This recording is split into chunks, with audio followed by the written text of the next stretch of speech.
Le jugement qui a été rendu par la cour d'assises de Paris est un jugement qui est très surprenant. Il est très surprenant parce qu'à l'absence de tout élément matériel, de toute preuve, de tout élément médical, il a été décidé de privilégier le récit d'une parole plutôt que d'une autre. Personne n'était dans la chambre du Marriott ce soir-là.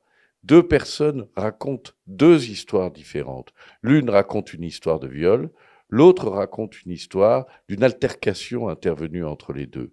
Il faut des preuves matérielles pour établir l'une ou l'autre des récits pour décider si oui ou non c'est la vérité. Par conséquent, le jugement, en faisant choix de croire la victime et en faisant l'intention de ne croire que la victime, le jugement, évidemment, est critiquable et méconnaît les principes de la présomption d'innocence.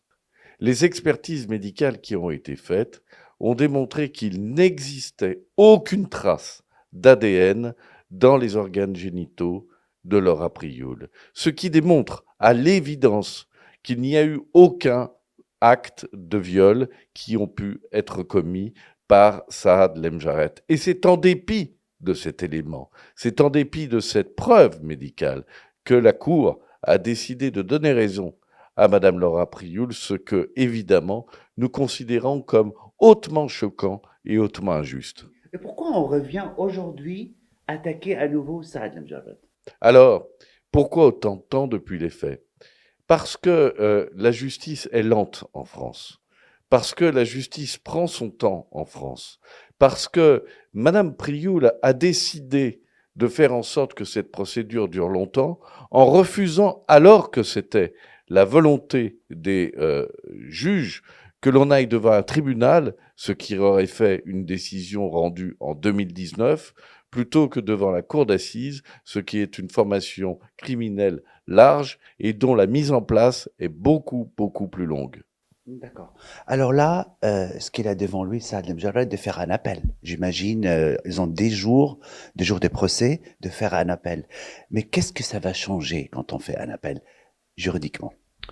Nous avons en effet 10 jours pour réfléchir, 10 jours pour analyser la décision de la Cour. Ma volonté est que l'on continue à se battre et que l'on aille devant la Cour d'appel, et la Cour d'appel peut tout décider. C'est-à-dire que la Cour d'appel peut décider d'annuler le jugement qui a été rendu et de rendre une autre décision rendant son innocence à Saad Lamjared. Et à votre avis, comment ça va finir?